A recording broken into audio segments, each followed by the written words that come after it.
Assalamualaikum warahmatullahi wabarakatuh.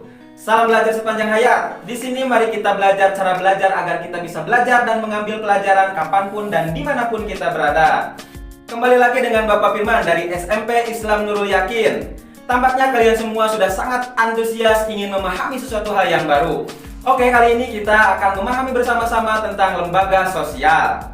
Sebagaimana kita ketahui bahwa manusia itu sebagai makhluk ekonomi atau homo economicus yang selalu memiliki berbagai macam kebutuhan.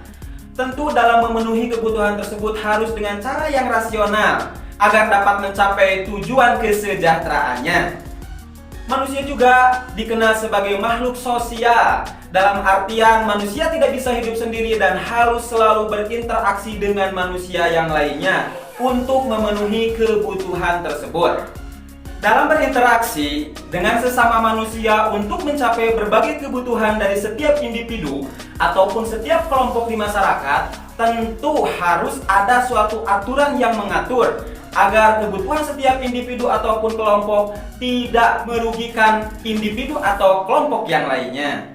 Makanya di dalam masyarakat diperlukan suatu nilai atau norma-norma sosial untuk mengatur interaksi dari setiap individu ataupun setiap kelompok di dalam masyarakat tersebut.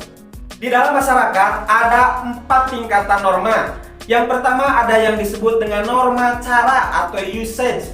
Cara atau usage lebih terlihat sebagai tingkah laku dari perbuatan seorang individu di dalam masyarakat. Penyimpangan dalam norma cara tidak akan mendapatkan sanksi yang besar, hanya sebatas celaan saja.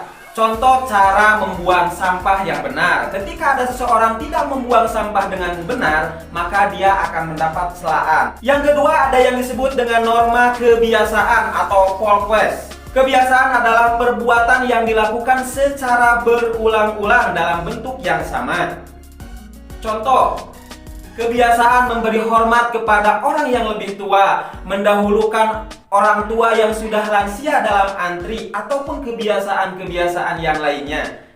Yang ketiga ada norma tata kelakuan atau mores. Norma tata kelakuan ini adalah tingkatan yang lebih tinggi daripada usage dan polquest, di mana sebuah kebiasaan itu sudah diterima dan sudah menjadi sebuah patokan dan dituangkan dalam bentuk yang lebih formal seperti tata tertib sekolah. Ketika ada seorang siswa yang melanggar tata tertib sekolah, maka dia akan mendapatkan sanksi dari sekolah tersebut. Yang keempat ada yang disebut dengan norma adat istiadat atau custom. Tata kelakuan yang semakin kuat mencerminkan kekuatan pola tingkah laku masyarakat. Bagi masyarakat yang melanggar adat istiadat, maka dia akan mendapatkan sanksi sesuai dengan adat istiadat tersebut.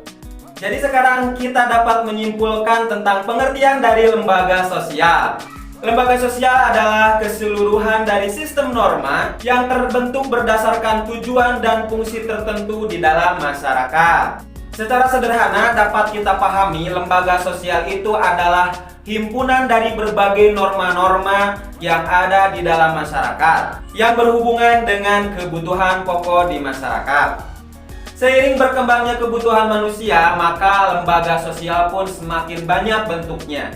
Kali ini akan kita sampaikan beberapa bentuk-bentuk dari lembaga sosial. Di antaranya ada yang disebut dengan lembaga keluarga, lembaga ekonomi, lembaga agama, lembaga politik, dan lembaga pendidikan.